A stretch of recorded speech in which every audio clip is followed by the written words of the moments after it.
Et donc, pour parler du partenariat entre l'Égypte, partenariat économique et stratégique entre l'Égypte et l'Arabie saoudite, on a en ligne Dr Nagui Victor, qui est analyste économique. Bonjour, monsieur. Bonjour, madame. C'est à l'occasion de la visite de travail du Premier ministre Mustafa Madbouli à Riyad que l'Arabie saoudite a décidé d'injecter 5 milliards de dollars comme une première phase d'investissement en Égypte. Que pensez-vous donc de ce chiffre? Oui, il faut tout d'abord souligner que l'Égypte est un pilier du monde arabe. L'Égypte est la porte de l'Afrique, d'un côté.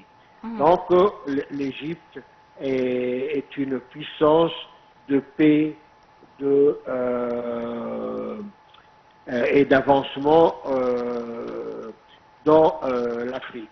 De même, l'Arabie saoudite est un pays très important, je dirais un pilier pareil, pour l'Asie. Et les deux pays ont des relations qui remontent à des siècles en arrière. Et quand les relations entre l'Égypte et l'Arabie saoudite vont bien, tout le monde arabe va bien. Et tous les problèmes qu'on peut avoir, par exemple, le problème du Soudan, c'est l'Égypte et l'Arabie saoudite qui interviennent pour essayer de résoudre ce problème. À Gaza, ainsi de suite. Il est certain que le Premier ministre ne rate pas une occasion pour chercher à attirer des investissements. Et sur ce, sa visite et sa rencontre avec le prince héritier saoudien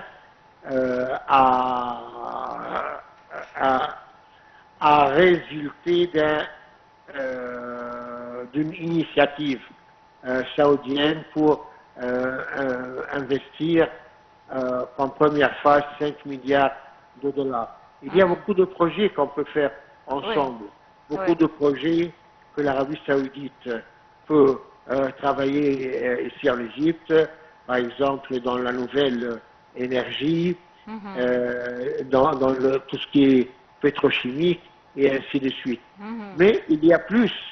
Je pense que l'Égypte et l'Arabie saoudite vont former un consortium ensemble pour rendre des visites aux pays africains, pour participer à l'évolution de plusieurs pays africains dont ils ont besoin d'aide.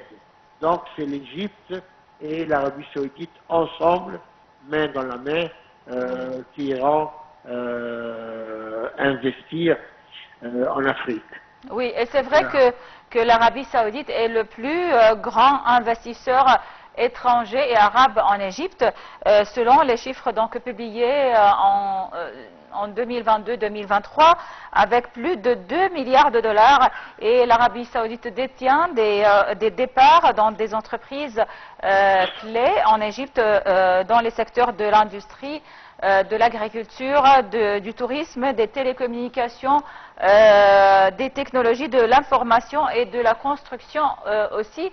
Donc l'Arabie saoudite déjà est le plus grand investisseur étranger en Égypte. Oui, parce que l'Égypte est un pays stable. En plus, durant ces 10 dernières années, l'Égypte a travaillé très fort dans l'infrastructure. Et actuellement, l'Égypte possède une infrastructure assez solide, pas assez, bien solide, du point de vue communication, du point de vue route, du point de vue centrale électrique, du point de vue zone industrielle, et ainsi de suite, aéroports, des ports. L'Égypte a travaillé très fort durant ces 10 dernières années pour préparer l'atmosphère et offrir les besoins d'un investisseur qui vient en Égypte. De quoi a-t-il besoin? Oui, et c'est vrai que l'État égyptien aussi a a procédé à plusieurs nouvelles lois pour faciliter l'investissement en Égypte. Et sur ce sujet, donc, le Premier ministre Moustapha Madbouli a dit que plusieurs problèmes qui entravent les investissements saoudiens en Égypte ont été donc résolus, et il reste quelques petits problèmes qui vont être réglés avant la fin de l'année. C'est vrai, c'est vrai. Parce qu'il faut connaître, on n'a pas honte, c'est la vérité, il y a une administration assez lourde en Égypte. Oui. Et c'est une administration qu'on a héritée de nos ancêtres, même depuis le temps de Pharaon, le Khatib el-Masri. Oui. Donc effectivement, c'est un problème, mais ils réagissent et ils luttent, et ils travaillent contre cette lenteur qui freine l'avancement des investissements. Oui. C'est vrai. Oui. Alors, docteur Negui Victor, analyste économique, merci beaucoup pour votre intervention et passez une excellente journée. Une courte pause et on poursuit donc avec Bonjour l'Égypte.